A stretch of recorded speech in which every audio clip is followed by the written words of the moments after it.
Hello, everybody. Episode 16 of the Dead Pixel podcast. I am one of your hosts as ever, Mr. Brown. This week, there's only one topic really. You know what it is. It's the attacks in Paris. It's the attack on free speech. You know, what is free speech? There's a lot of questions that need answering. Tonight on the show, as ever, I'm joined by Mr. White. How are you doing, Mr. White? I'm doing very well, Mr. Brown. Nice to be here, and hi everyone. Good Great. to have you. Yeah, and first time this year, guys. It's our very own Mr. Orange. How are you, Mr. Orange?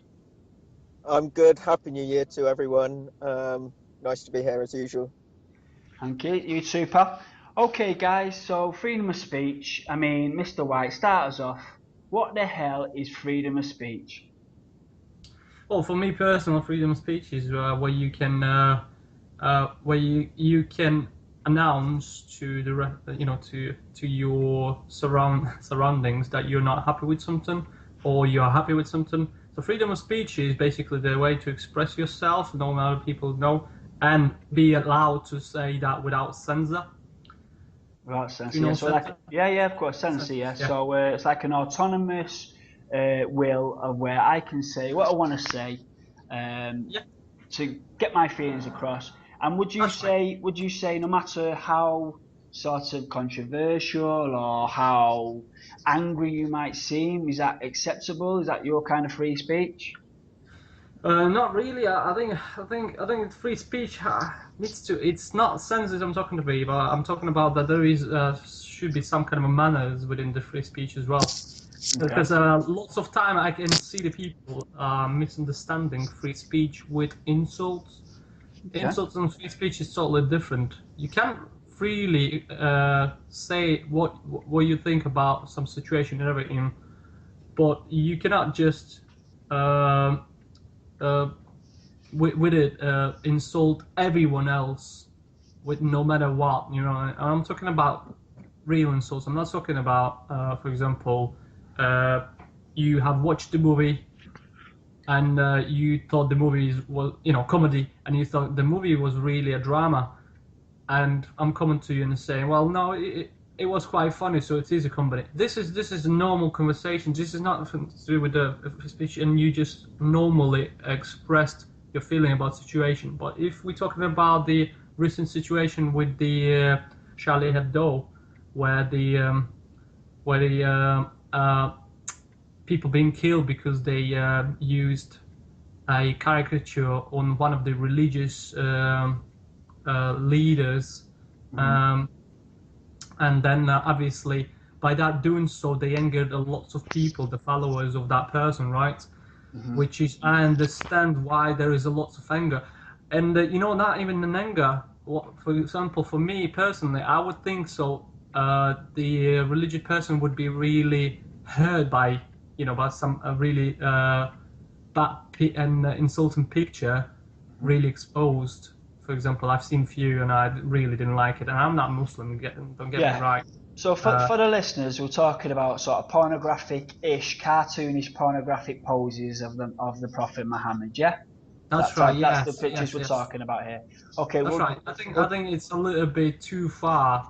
I mean, especially, you know, and I'm not saying people should take their arms and go kill others. I think people can go out and express they're not happy. This is a free speech. Okay. They can, yeah. Yeah, well, obviously we're going to develop it a bit more throughout the show, but Mr. Please. Orange, so, you know, same question to you. You know, what's free speech to you? I think, from my point of view, free speech is the right to be able to say anything you want, or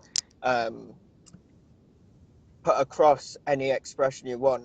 But I think the important fact of it is it needs to be. I mean, the whole point of free speech is that it's democratic, and it can always, you're allowed to say something, but you can always be scrutinized for what you say. Okay. So, however offensive, or what's it called, I think in terms of freedom of speech, you need to be able to have complete freedom, but at the same time, that the whole point of it is so that these opinions can come out, but they can also be scrutinized. Okay. I don't know if that So makes good. yeah, no, it makes sense. Yeah. So It does, you're it does really good sense, Mr. yeah, Owen. it does. Yeah, and I think that's sort of the ideal state within most people's view into it. It's the idea that okay, I can say what I want, and then that can be sort of argued against and whatnot, and it's like a dialogue between what people think is acceptable and what people think is not acceptable, all within the realms of everything really being acceptable, but with open dialogue and debate. Is that what you say, Mr. Orange?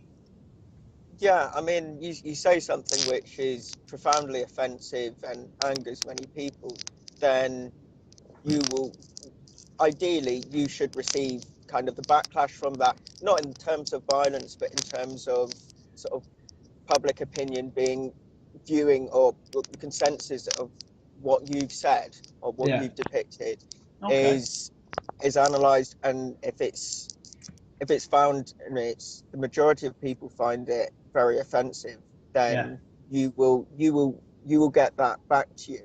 Yeah. Obviously not in the form of violence or anything like that, but I think that's what my view is with freedom of speech. Yeah, and I think that's quite good actually, and I think that's quite clear how you've expressed that. I just want to let sort of the listeners know, just because they might not know. There seems to be this idea in the media in the last couple of weeks that in the West is this sort of total expression of free speech that is under attack. However, even within the West, there is different levels of tolerance and what is acceptable. And I'll just give you an example. Now, in the US, I would probably say they're the most liberal when it comes to free speech because it's part of their actual constitution. It's the First Amendment.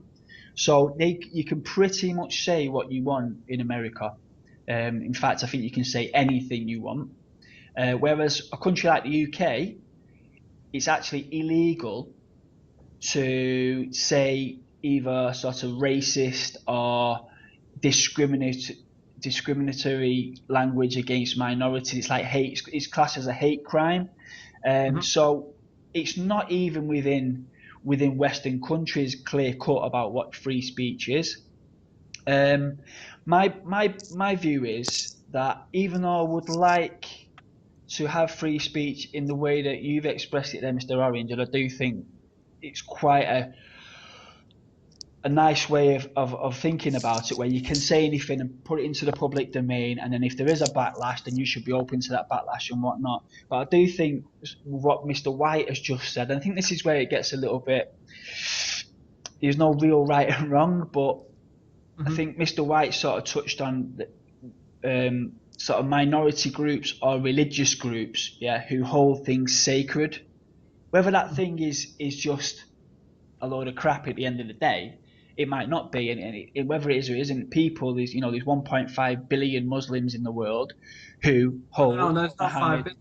I think it is 1.5. But yeah, Yeah, 1.5, 1.5 1.5. billion. Yeah, Right. I thought you said five. I no, was so like, yeah, so there's you sure? 1.5 billion people, and in our society, I Yeah. think it's about 5% of the UK is Muslim. It's Mhm. quite a hefty amount. And Yeah. if they say, we would like you not to do pornographic pictures of somebody, Mhm. to me sometimes I think, okay, the ideal of free speech is fantastic, but is it really worth hurting? I think Mr. White touched on this. Is it really worth hurting people for a simple request? Please do not draw pornographic pictures of our most favourite prophet. Do you know what I mean? And then Yeah. that sometimes I think is the issue here. So what do you think about that, Mr. Orange? Like, in the UK, the country that you live in, the free speech that you've described isn't the actuality of the society that you live in. You couldn't say No, certain things in of the course UK. not. I think even in America, you could be done for slander. You could be done for a number of other things based on that. I think the problem while I agree, well, it's a very reasonable demand not to have that, but it's where do you draw the line? Yeah, Because there's the right to be offended, and there's the right to, have your say back. And it it could go to the point where you say, well, you can't say this because this will offend someone, and then you say the numbers, how many people does it offend? Do we say if it's this certain proportion that it might offend, then and I would you would think that obviously you've got to put your trust in people, that if you if if you do things which are deeply offensive to people, that you'd hope that the general consensus would be to condemn what it is, or condemn the idea that was put forward or that's been put out. I mean, but I think just having a blanket on it saying you can't say that legally, it means I don't think it will get rid of the situation. And in fact, I mean, censorship seems to strengthen a lot of what people say. If people say something and then it's censored, then it gets a bit of a glamour appeal. Obviously in music and show business, anything, if it's censored, or that it just fuels more to it. And I suppose what I just but I just think it's impractical to have make censorship. it illegal. Complete censorship over something because one person's beliefs. Well, we know this. It's religious beliefs can completely contradict each other, and then sorry. And then you could have a situation where you have some topics which, because of that nature, they're completely off topic and they can't be discussed. And how do people move forward if things can't be discussed? Okay, Mr. White. Yeah, I totally agree. For example, I mean, just to that argument, for example, that I heard one of imams, which is one of the Islamic priests, saying you cannot just say something bad about our sacred stuff because there is 1.5 billion of us, which is, for me, as an argument, it doesn't point much saying there's 1.5, whatever the amount believes in this is right. There is another amount of other people in other religion that believes this is not true, right? So we must always tolerate between the different opinions as well. But what I would like to see, respect to the others' opinions as well. I'm not talking about like, for example, scientific stuff proven or something like that. For example, that the Earth is round and that the gravity exists. Obviously, when you say the gravity doesn't exist, it doesn't change a thing, right? The fact stays the same. There is gravity. But arguable thing about faith and religion, that's why they are not touchable much, because those things are based on faith and based on the well, they're sacred, aren't they? They're sacred to people. Yeah, that's right. So there's lots of things towards that situation. I mean, I'm just literally talking about different religions. For example, there is lots of billions of there's a billion or something like that of Christian people, and there is a billion of Buddhist people, is it? And about a billion of Hindu people. I mean, if we're just gonna say that all of them are right, somebody's gonna be wrong, right? So what I'm trying to get my point is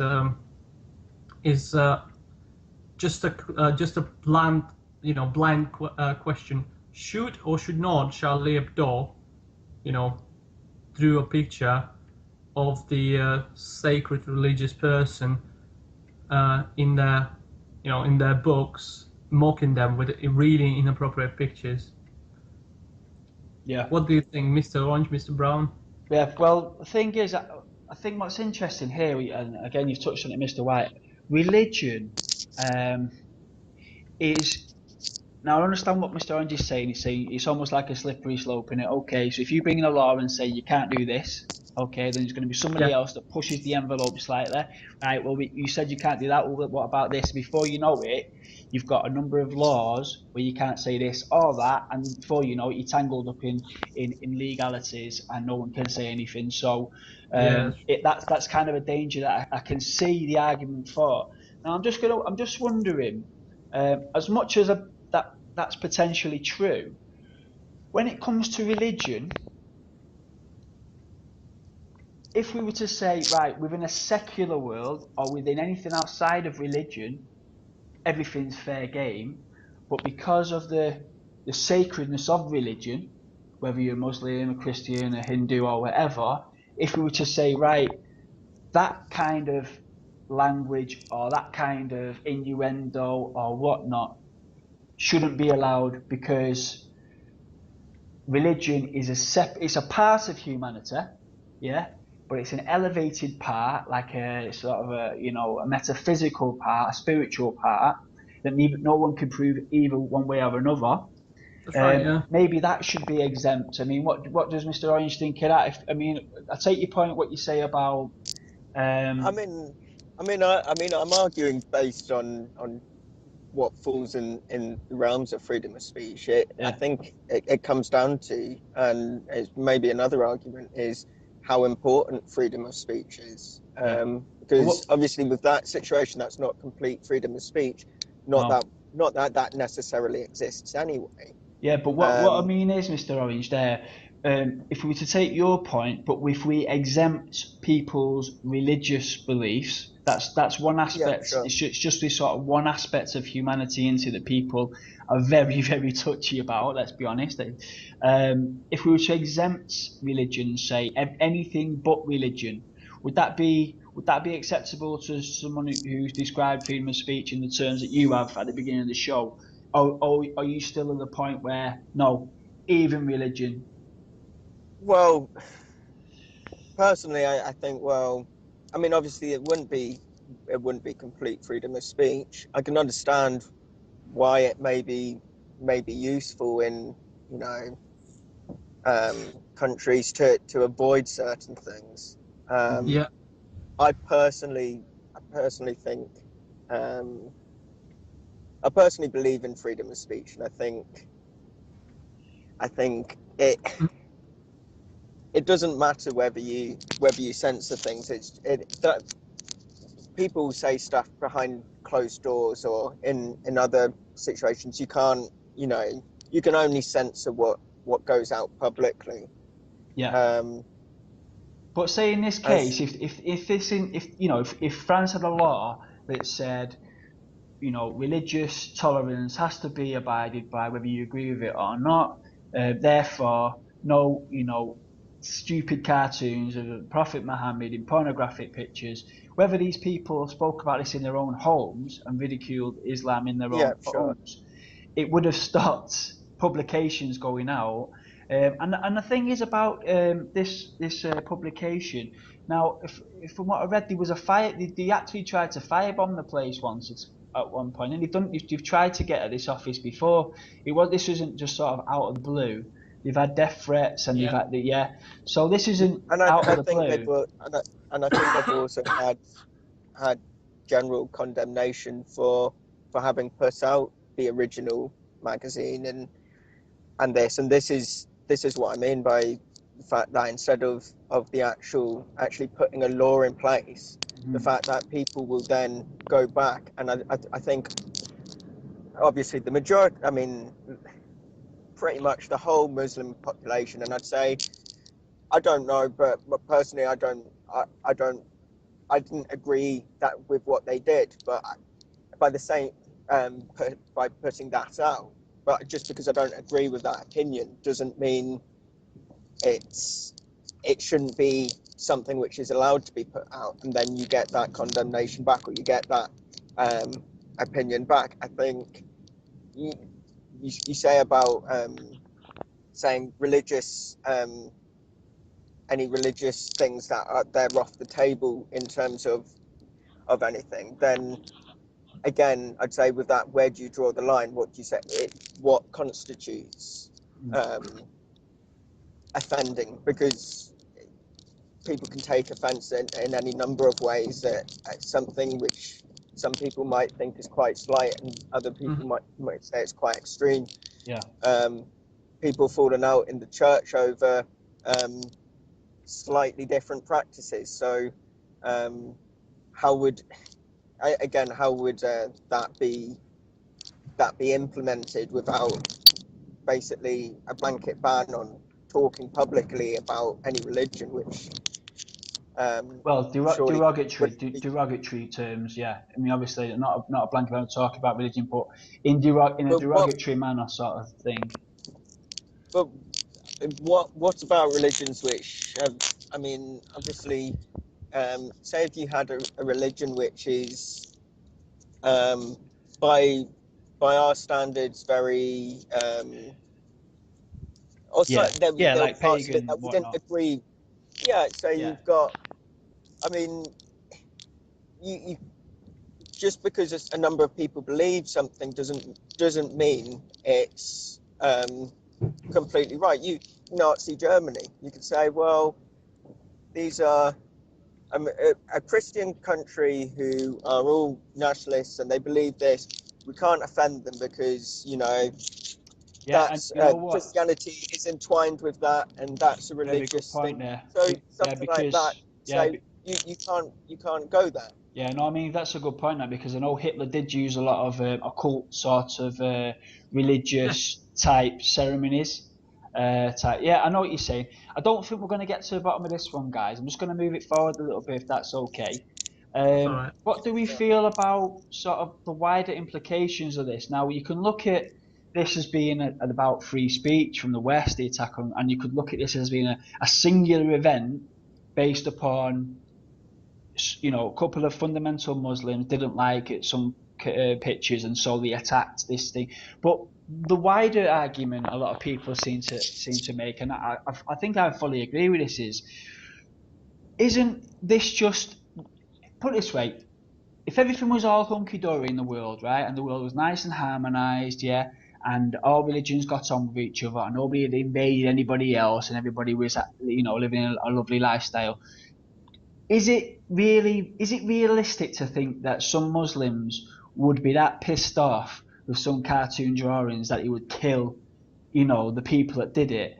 Or can this be seen as being sort of, part of the wider issue of I think it was Muslims at the moment must feel that every part of their life and the countries and the vast majority of killings in the world are against Muslims on a massive scale. They're being invaded, they're being oppressed within their own secular countries, and then is this not more like the straw that broke the camel's back? Could you see this as being a wider issue? The war in Iraq, this type of thing, or I would think that was more realistic. That the reason that they feel so aggrieved by what we would consider sort of trivial things is because they're already under so much pressure, and feel so under such attack on a global scale that these little things to them is like it's just another attack. So I'd agree.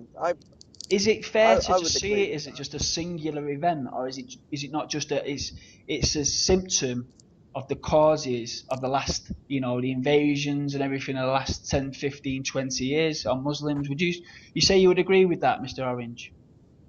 Yeah, I think. I mean, like I say, it's now being. I mean, we're talking about it as a freedom of speech issue, Yeah. um, but I think For that's the more West.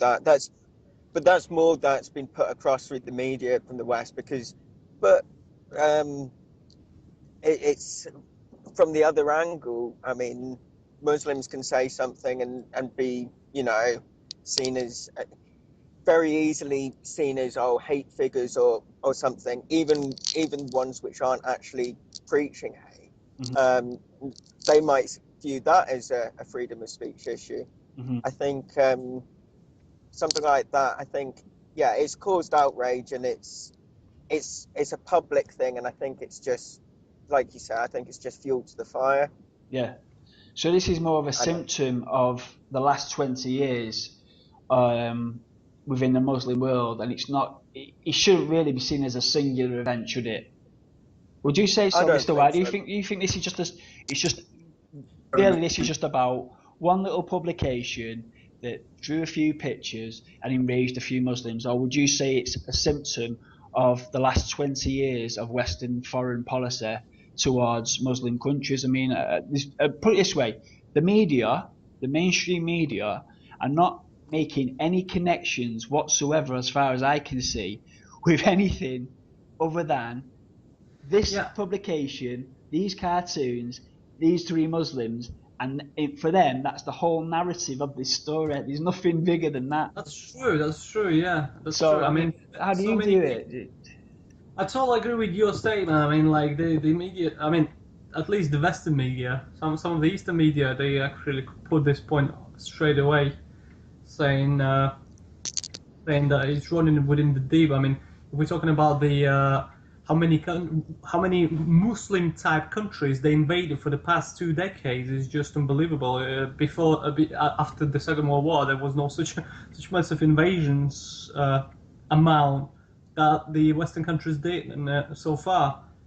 And obviously, if you invade in a And there Muslim was no type, Muslim terrorists back then either.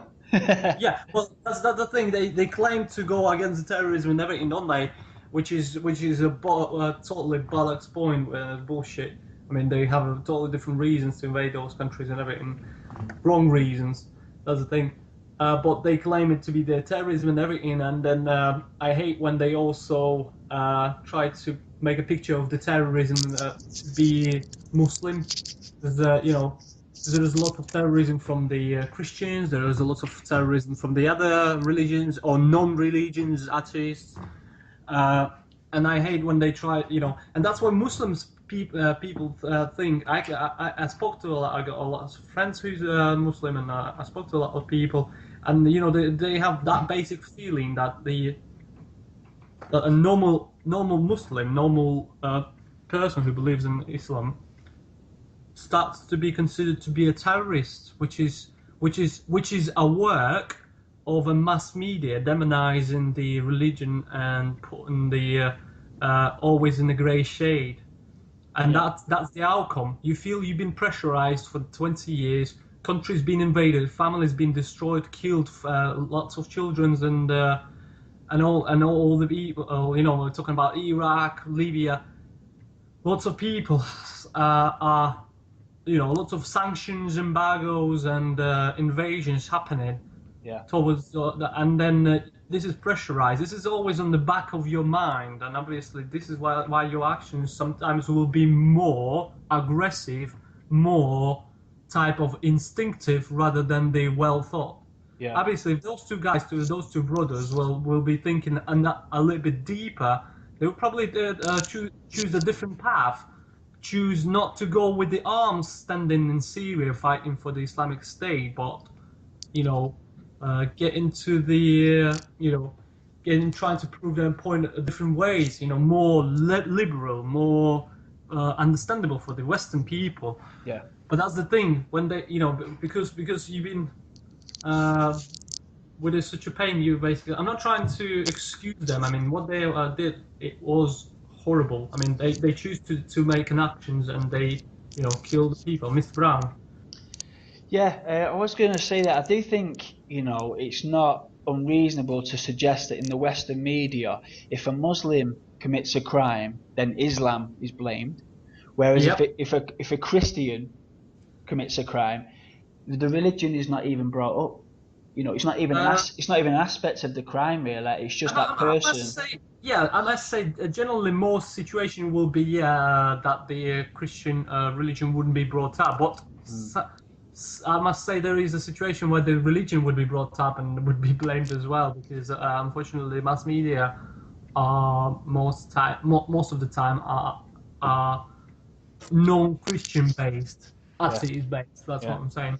But I was going to give you an example here as well about sort of the double standards on this one. Now, there's a Muslim cleric who is a radical Muslim cleric, but he was American born, American raised, so he's an American citizen.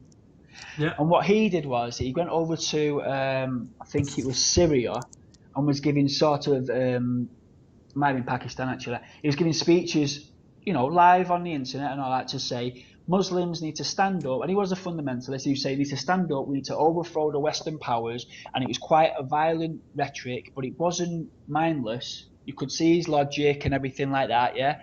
I honestly, I should have wrote his name down. I didn't write it, but. And then he's an American citizen. Let's not forget this. He was born and raised in America, so he had all the rights of an American citizen. Anyway, Obama sent a drone and killed him in Pakistan for what he said. That's what, just not what he did. What he said, he was inciting violence. Okay, he was considered a terrorist from what he said, and he's actually got killed in a drone attack that was specifically for him. Now, as a sort of a comparison to that. And people, I don't know if people watch the Trues, Russell Brand's The Trues, but he put up a video of somebody on Fox News, a woman, yeah, and basically she was, this is pretty much what she said. She said, this is her words. It was like, we should kill all Muslim terrorists, yeah, we should hunt them down and kill every last one of them. Now, that was pretty much what the American Muslim was saying about the West, and they sent a drone after him and killed him. And yet, when a Christian says it about the Muslims live on national television in America, that's where word she said, we need to kill them all, we need to find them and kill them. Yeah, exactly the same rhetoric as what he said. She's got her own show on Fox. I mean, you put that into perspective of like the double standards there. Two American citizens, but one of them is Muslim. Populism, isn't it? That's just populism. That's It's just it. And populism, but it's hypocrisy in it on a massive scale. You can't say like freedom of speech, blah blah blah. You can't say this. One says it about the West. He gets an actual drone sent to Pakistan to blow him up. Yeah. Someone says it, he's a Christian, about Muslims. She's got her own show on Fox News. That is pretty much it in a nutshell, isn't it? Really. Well, talking about hypocrisy, remember that pictures after the Charlie Hebdo when the lots of leaders joined the movement, and the picture of them like in the crowd, leading the crowd of million people on the street and doing the solidarity walk, right? Yeah. And then they exposed the pictures from the top showing that they were just a group of photo shoot. Yeah. Photo opportunity. Horrible. I mean, this is hypocrisy that I just cannot stand. It's just unbelievable. And there's people that put censors on, that put whistleblowers into jail, and then they talk about free speech, where the censor on their free speech is just unbelievable. Yeah.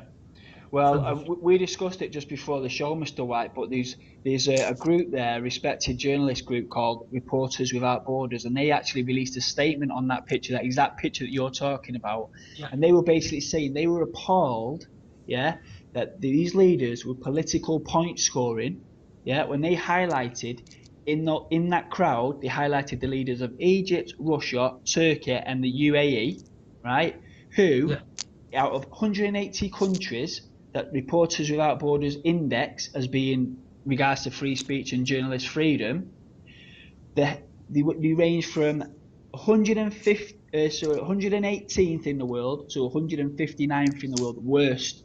And there they were at a freedom of speech rally. Yeah, I mean those guys. If you wanted to know who some of the main worst guys on the planet are, they're in that flaming group, and they dare to stand and pretend to walk with the people, just as you pointed out there. They pretended to walk with the people for a political point-scoring opportunity about freedom of speech, and that was an absolute joke. Did you see that, Mr. Orange? Did you hear about that? Yeah. I mean, I think we're getting beyond the topic of freedom of speech. Yeah, no, you're right. It's difficult, though, isn't it? It's so difficult. I mean, I think the other thing is, when you say about that Fox reporter, yeah, she's working for, let's face it, a political organisation, embedded with interests in the third world and in the foreign world of getting resources and control of those countries, and obviously she's coming from a position of power there, Yeah. as opposed to someone who's going down to actually, you know, speak at a grassroots level, regardless of what way you view it. But Yeah. I Well, I think mean, that just I comes do down think to that one power, though, doesn't it? that epitomises it for me because they're both US citizens, you see, saying exactly the same rhetoric, and the difference between getting your own show on primetime Yeah, yeah, television and then another person getting a drone. I mean, that to me is a very, very clear example of the hypocrisy there. But Yeah. there's another thing as well, going back to yeah. this Charlie Hebdo.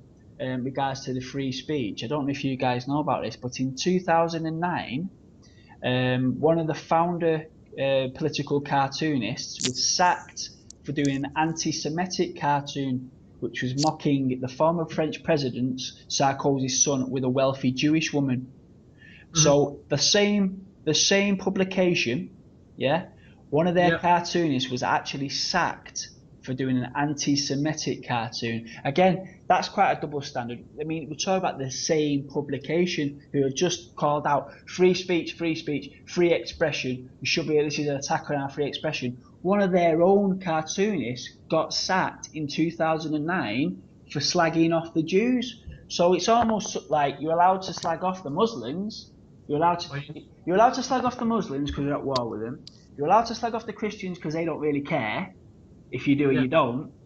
But you can't slag off the Jews because of the Holocaust. You know, it's almost like there's been a line drawn there. You know, and think about it, Muslims and Jews. They've been traditional enemies now for a hell of a long time. So again, they'll see that as a double standard. So that adds fuel to the fire as well. You know, Yep. no one can say anything about the Jews. Not that I would want to, or anyone would want to, but it's such. I mean, that's the same publication. It's just hypocrisy after hypocrisy. I'm just wondering if there's something we're missing here. I mean, is it really as clear cut as what we're led to believe? I mean, you're talking about like one of the guys on the front line, then the Israeli PM, Netanyahu. He imprisoned a Palestinian cartoonist for 5 months. Do you know what I mean? And he's on the front line, giving freedom of speech and all that. He's already imprisoned people, yeah, for Freedoms. for drawing anti-Israeli cartoons in his country. I mean, it's just ridiculous, guys. Um, So, Yeah. but I do think, I mean, freedom of speech is such a throwaway sort of value.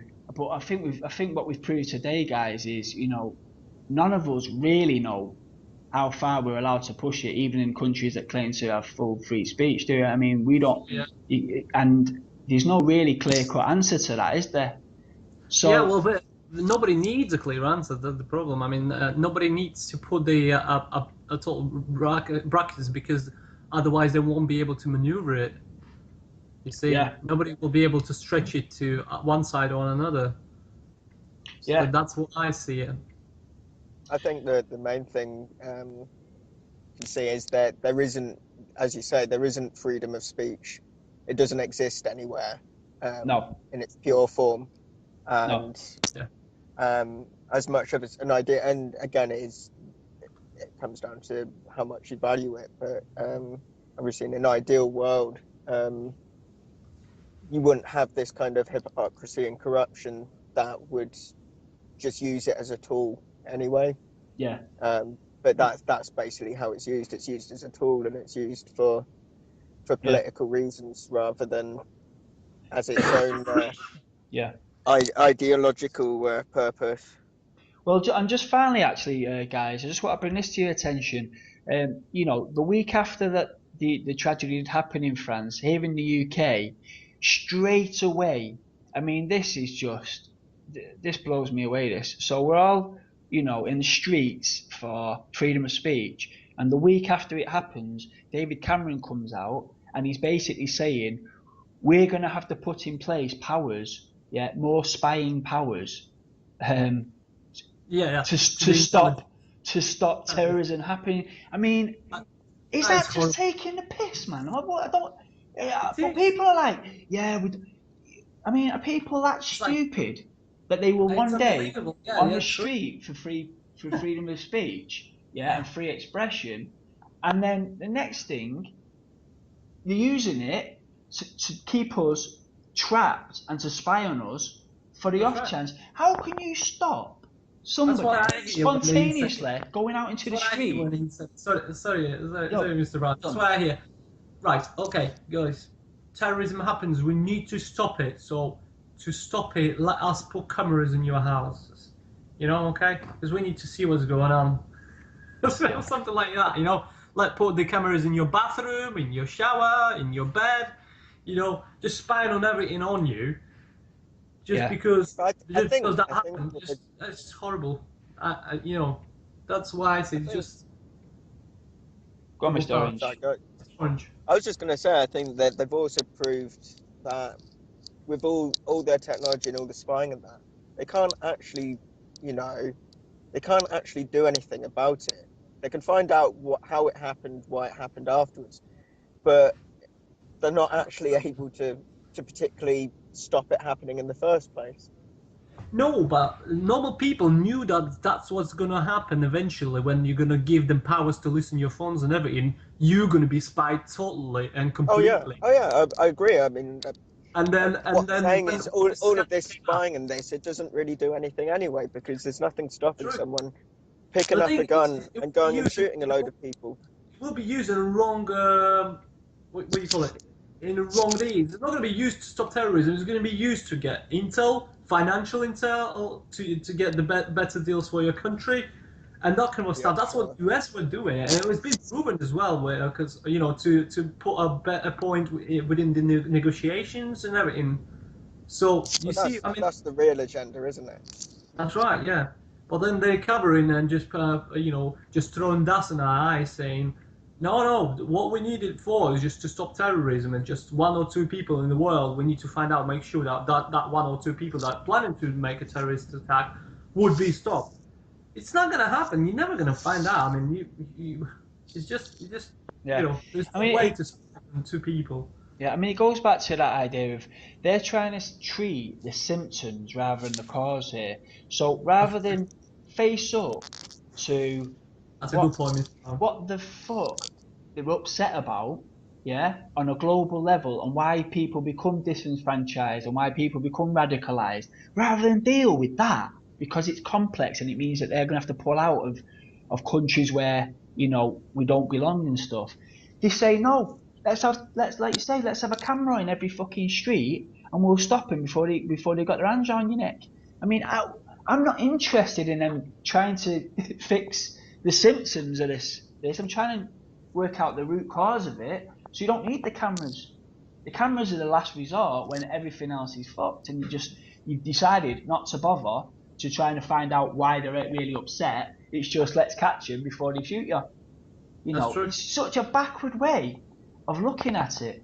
And it just blows me. I tell you what, if this legislation passes, and we are, because I mean, the UK is the most camera happy, with the most observed population in the world, so I believe.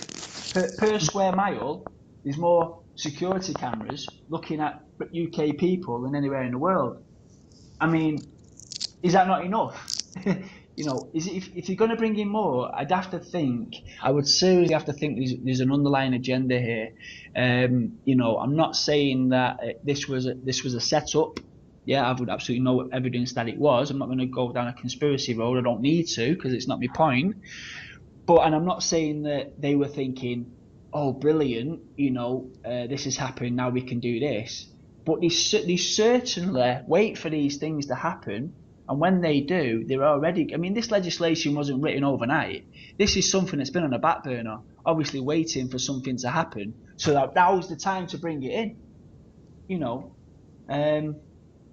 I would suggest, I mean, there's this argument, it's certainly not my own, that the way to show the true power of freedom and democracy is that when you are attacked, is to have more freedom and more democracy to show that that's the way to deal with it, to show this is who we are and this is what we're proud of and this is how we think things should be.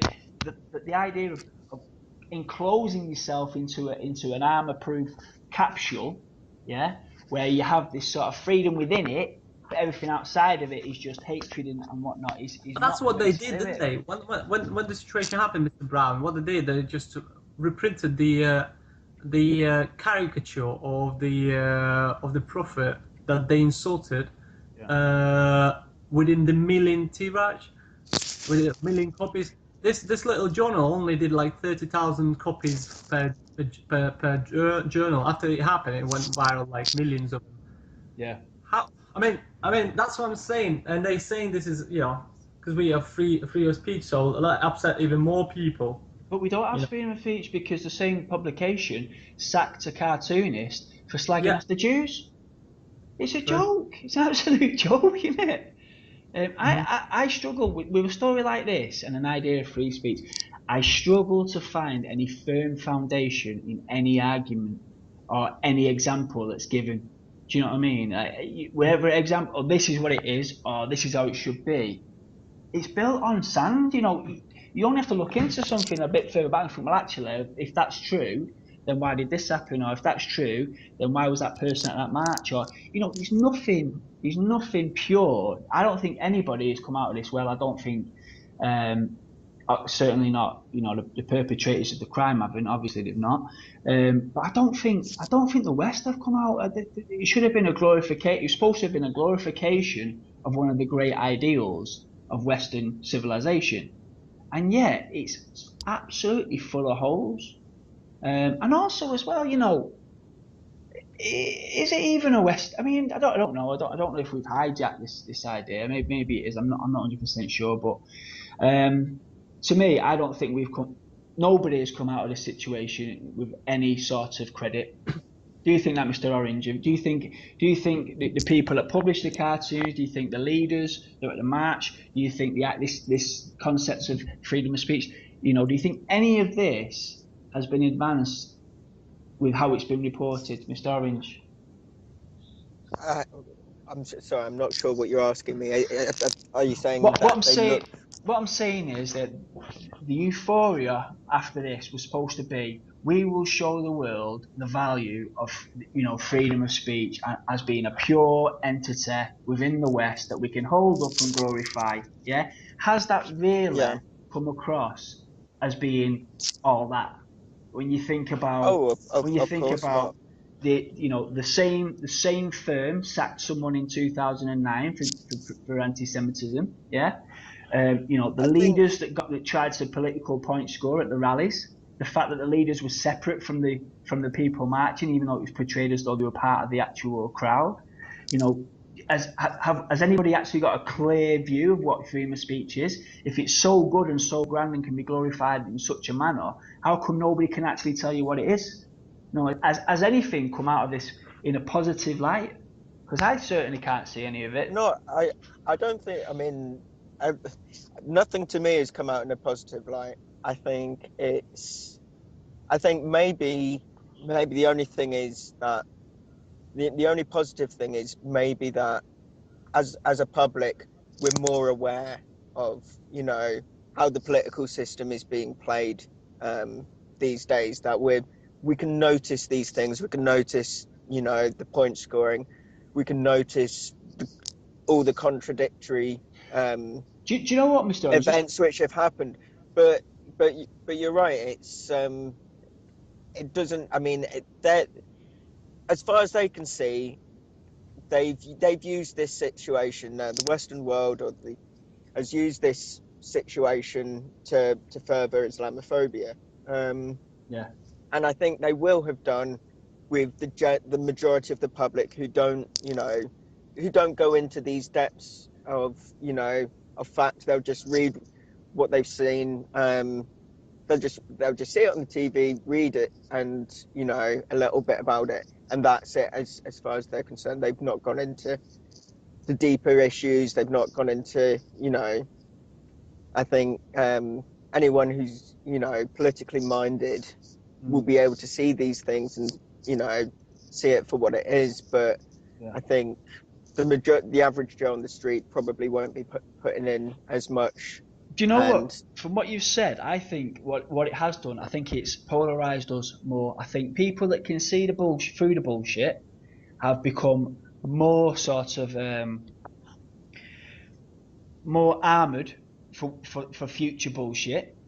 Those that are against Islam have become right. They believe more that it's a part of the problem with Islam. Yeah, and also is within Islam itself. I think the Muslims themselves feel more alienated. So I think, unfortunately, I can't see that there's been an enlightenment in any way, shape, or form. It's almost as if the three camps that we've just mentioned are further now away than they were before the attack. Because I think it's going to be very difficult to have the anti-Muslim groups to say anything other than, yes, this is just another example of the Muslims. Yeah, I don't think you're going to get anyone within the camp, the politically conscious camp that we're, not us three, I hope we're in, where we're saying, no, actually, we can see the political point scoring and the repercussions and the hypocrisy. So we're more polarized from them. And again, the Muslim community worldwide must feel more alienated. So I think this is a serious negative. And at some point, the further that you are from each other, these groups, there is going to be, hopefully not, but you could see a breaking point. You could see where people think that's just one Muslim attack too many, or you might see that's just one political bullshit fucking hypocrisy example too many, or again, as we see a lot of the time in the Muslim world, this is just another one thing too many, and more than likely it'll be the Muslims again. I mean, let's face it, they are the most terrorized. This isn't me being a bleeding heart liberal. This is the facts on the ground. They're the most terrorized, the most invaded, and the most killed in the world. You look at all the war zones, you look at all the invasions of the past 20 years, and you look at all the civilians. By fucking far, it's the Muslims that are taking the brunt of it. I mean, you only got to take, again, it's going off freedom of speech, I do apologise, but I think it's an important example. There was a drone attack, and people need to be aware, a drone is an unmanned aircraft. This is someone on a fucking Xbox controller 10 miles away on a ship or something, yeah? They thought it was a bit of a Taliban. They killed like 14 members of one family at a wedding at some little farm mate in Afghanistan. They are. I mean, you compare that to what the global Western outrage of 11 people being killed by 3 Muslims who went in with the guns and later were killed by the police. Yeah. Or 14 members of a farming family that was celebrating a wedding were blown up by a fucking cowardice drone that they didn't even know was there. 1 minute they're celebrating a wedding, and the next minute they're all dead. They're not even comparable. So, yeah, I mean, sorry, I've diverted there, but again, it just goes back to, again, the hypocrisy and this idea that people need to be very aware of these events and not singular events, that everything is connected within a political landscape. You cannot separate them as much as they try and say, it's just these madmen having a go at these cartoonists. It can't just be that. It can't just be that. Yeah. But anyway, Mr. Orange, bring us back to freedom of speech. Let's conclude, guys. Yeah, it's one of those subjects. It's so intermingled with everything. I do apologise if we have gone off track a few times, but okay, we started off. Now I'm paraphrasing here. Mr. White was basically saying freedom of speech for him was say what you want, but correct me if I'm wrong, Mr. White, but you think there's potentially an argument not to enrage insulting religious rhetoric. What I'm trying to say is freedom of speech is good. You can express your opinion out loud whatever you say, but you cannot just misunderstand the free speech with insultion to another people, other groups, and everything. Mm-hmm. So this is totally different. You cannot go onto the person's house and then just swear at them and insult them at their own place. Yeah. For example, this is not a free speech that gives you right that. Free speech gives you right to express your opinion when you are happy with some situation or you're happy with it and you want to put it on the spot of light, well, you cannot, well, basically, as I said, there should be a line in there. I'm not talking about censorship. I do think that a caricature can be, but there should be limits indeed. I mean, definitely there should be limits. I feel, for example, if you're walking with a family on the street and somebody insults your wife, you can, the person who insulted my wife can expect some kind of a negative reaction from my side, probably physical. And this is not a free speech that he misunderstood himself that he's allowed to do so. Yeah. There is a totally different understanding, So the right of free speech must be valued by a society, definitely, but it cannot be misused. Mr. Brown, Mr. Orange. So when you say misuse, so just to sort of draw a bit more out, when you say it cannot be misused, well, if there's no laws, if there's nothing to, what's to stop you misusing it? Well, as I said, for example, situation like that, or for example, situation when, as Mr. Orange actually put a good point when Hitler was in power and he put a lot of censorship, and he tried to make out his idea and put as the national ideas about the nationalism and everything. I mean, in those situations, if your free speech needed to controverse that, but in the situation when you wrongfully, for example, attacking someone using your right for free speech, and without a base ground, maximum, a good base ground to do so, you actually, I think, sort of stepping over the line. Okay. So that's my real thought. That's the problem. Free speech is just the word. This is something we should value first. Okay. And then what free speech is really hard to understand. You see, I mean. Yeah. So, Mr. Orange, have you developed at all any of your ideas? Are you still within this realm of everything should be allowed, but it should also be, rallied against or whatnot? I think maybe to clarify, I think, well, the idea of free speech does mean you can say anything you like. Obviously, it doesn't exist in its pure form. I think in a perfect society it would. I think It exists within groups, small one, groups, but not not in a public domain. no, Yeah. I think on a public domain, in small groups it obviously does. I think it should. I mean, I personally think it totally should exist. I think the important thing is responsibility, and I think when you say something, you have a responsibility for what you say, and if you believe that, that's fine, and you need to be able to back that up. And I think by the same token, people should have a responsibility to question everything, and they should have a responsibility to question everything. So if someone says something and it's deeply offensive, then they are confronted about that, and debate comes out about that. Yeah. But because you've got a responsibility for what you say, you are held up to that, not in terms of, again, violence or anything like that. But in a perfect world, you would have that freedom to say whatever you liked, and you'd hope that society, obviously in a perfect society, obviously this is all ideological, debate would come out of it. People wouldn't just accept, I think the thing is, you've got a right to say something or a right to do something, but that doesn't mean you can just say whatever you like without any comeback, without any criticism, and without any justification for what you say. Let me just put this to you, Mr. Orange. Let's just move away from the Muslims, for once. Yeah, sure. Let's just say this is why I'm not saying it in this is in any context. Yeah, but let's just say for a realistic scenario, say you're looking at the gypsies, Yeah. Now say Sorry. gypsy culture. So they come in, they go here, there, and everywhere. Wherever they're accepted for a short time. So let's just say, for a realistic example.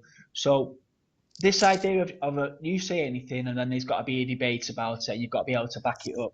What about sort of pure racial hatred where gypsies would move into a community? Yeah, they are totally lambasted, racial slurs until they move. There's no chance for debate. There's no chance for you know, uh, a sort of a leveling of opinions in order to create a final answer. It's just they come in, they get slagged off, and then they've got to go. So would you not suggest that there's some kind of, I mean, in this country there is a law, obviously, against that, an actual I law. mean, Do you agree I with think that law or something not? like which law? Which law? Well, the law in the UK is you're not allowed to incite racial hatred. So if a gypsy community was to move into around here and we went over and started saying gypsy this, pikey that, fuck off, blah blah blah, and it was racially motivated hatred, then by law we Yeah. would be held to account by law. That is a group that has got absolutely no base for defence. There's no ideal of a See, debate or anything like that. Is that something well, you would see, agree with that's, or I not? mean, I would say, and again, as I say, this is going back to perfect society. I'm in this country. If I was a politician, I wouldn't. I'm pretty sure that I wouldn't be able to just go with my ideology completely, and I'd have to make practical, what's it called, concessions. Pragmatic Uh, concessions. Yeah. yeah, well, for practical reasons, and yeah, like as you say in this, there's a law in that because there isn't the means of having a mediator there or getting a mediator there. Yeah. There isn't. They've decided there's not the money to create this. We also don't live in a perfect society where we can get this. Personally, I think it would be better dealt with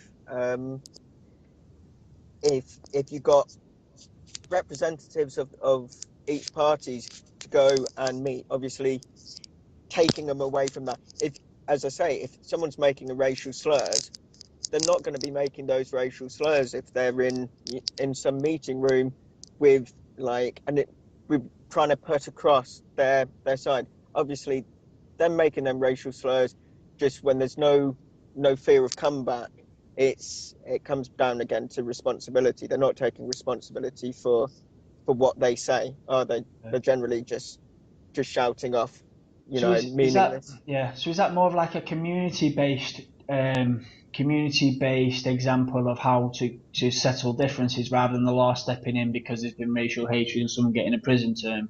Would you be more inclined to, right, I within a mean, community there should be strong leaders that come together whenever this situation arises and then you bring them together in a sort of that type of thing? Or it's almost like possibly, self governance possibly, within but I communities. mean, this, as I say, this is ideal way of thinking. You could have it in, I mean, you could go back to Greek style democracy where basically everyone goes in, everyone sees a situation and then decides from there whether this is, whether that what someone said is wrong. They've had the right to say that, and if they've not backed it up and that, then maybe there you know can be some comeback. I think, but I think blanket laws are. I think they're very. There's too many holes in blanket laws, and I think in Okay. terms of freedom of speech, I think it's important because as soon as we take it away from one group for what we may all agree is something that shouldn't be said, or we all disagree what would be said, it can then it'll then always lead to other things being banned. And if you've got um, any government or any political force with an agenda, then they'll push for certain things to be banned from being spoken about. It's just the nature of politics. Yeah. Yeah. Okay. Yeah. Now, I think one thing we've proven is that it's not as clear cut as freedom of speech is this, and this is what it is, and this is what, if you're against it, you're that. So I think one thing we hope we've proven tonight is that it's very, very murky grey area, and we can't just say one thing or another. It is sort of a mishmash of a lot of different ideas and a lot of different opinions on this. In my own personal view, based on the situation and what I've read, and my own ideas of freedom of speech, I think one thing we have proven today is freedom of speech in an autonomous, free way does not exist. Yeah, it doesn't exist. Like, even in America, Mr. Orange brought up a very good example. You can't slander somebody.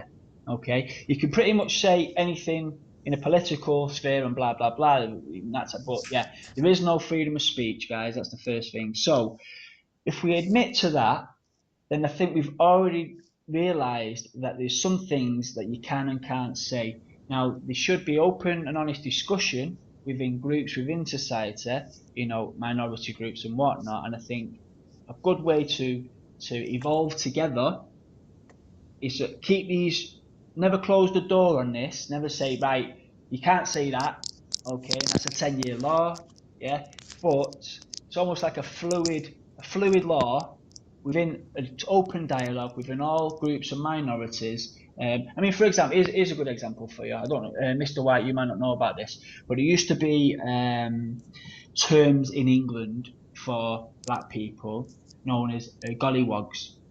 Okay, now gollywog was actually, it was kind of like a very friendly little teddy that was on front of marmalade jars. Okay, Mr. White, yeah, understand? Yeah. So, but then all of a sudden there was a discussion within the black community because children were calling other black children gollywogs. All right, and then it became a racial slur, and it went from being almost like a very friendly institutional toy and whatever brand to now it's totally outlawed. You can't say it. Yeah, it's classed as a hate crime or racial slur or anything like that. Yeah, and it's just that idea of what's acceptable now or in the past or in the future, we don't know. But so in the past and the future, we don't know really. We know the past, but not the future. But right now, if there's people that are really, really aggrieved with certain things, then there has to be a discussion. We've already admitted that freedom of speech doesn't exist. Yeah. So we're not defending some pure form of freedom of speech because it doesn't exist. So I'm more than happy to tweak this freedom of speech, and I don't mean for infinite, yeah, and it can change at any time, but within these groups, you say, right, from now on, we would really like if, you don't do this, you don't print pornographic pictures of the Prophet Muhammad, because this is this is a core belief in our religion and blah, blah, blah. I would be more than happy, now that we already know that freedom of speech and expression doesn't exist, I'm more than happy to encapsulate that kind of thing. But I do say, like Mr. Orange, it's difficult. I wouldn't put it into like a fundamental law. It would almost be, or it could be a law, but it'd be like. It could come down to, I mean, the way you describe it could be like it comes down to now is obviously you've got race hate law of basically if you say something and you offend someone and then it's pulled up and it's basically it could be a case by case basis that it's decided. Yeah, but I mean, think, but again, what's more important is the intent, and I think obviously a crime is generally with intent. Yeah. And plus, as well, there's things we haven't touched on tonight. We won't get into now because we've been going on for too long. But it's things like art.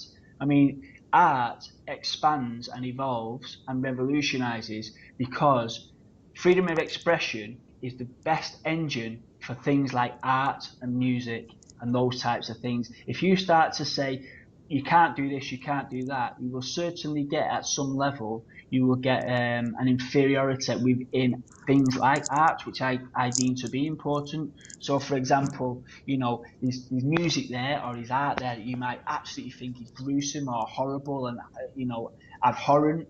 I'm talking about real art, I'm not talking about cartoon, that is this type of art, don't get me wrong. But, art in the wider sense is being pushed forward by all these people being free to express themselves in many, many ways and forms. So I think we've got to be careful when it comes to art and also political life, yeah, and everyday life. So there is an argument there that needs to be a debate that needs to be discussed, because I wouldn't like to think of art being diminished in any way. But also, again, we're running out of time here, so we won't go look into it. But we didn't really touch on comedy. You know, freedom of expression in comedy. There is this argument, isn't there, where these comedians now that are deemed really racist, whereas at the time they were really funny. You know, and there's those other comedians that stand up and say, I should be allowed to say what I want. I should be allowed to slag off anybody I want, for the realms of comedy. And you could see comedy as an art. It's that type of thing. It's like saying, if you start putting up borders or set boundaries within certain spheres, it's going to diminish that area. There's this type of thing as well that I would be concerned about. But unfortunately, I think we've run out of time now, guys. I think what we've decided is it's a real murky scenario, freedom of speech. I do hope we've put across a few good reasons of why it's so murky, and to keep people aware. It's not cut and dry. It's not black and white. And it's certainly, in my opinion, certainly what the mainstream media are saying it is. So has anybody got anything to add there, guys? I think we're done now on this topic. Everyone okay? Okay. Yeah. Okay. Well, guys, we had our 200th follower on Twitter this week. So I'd like to thank everybody that's recently started to follow us. I'm quite impressed with that. And please, if you want to get involved, if you're desperate to come on the show, please, let us know. Give us a tweet or whatever. If you've got anything you think we've said tonight that's totally wrong, or you want to put us up on it, anything you like what we've said, please, You just want to add something? You want to add something, of course, anything you want us to debate in the future. We're on Twitter, we're on Facebook, really easy to find, guys. It's Dead Pixels, obviously. Thanks for your time tonight, guys, Mr. White and Mr. Orange, and I hope to speak to you soon, guys. Yeah? Okay, goodbye. Okay.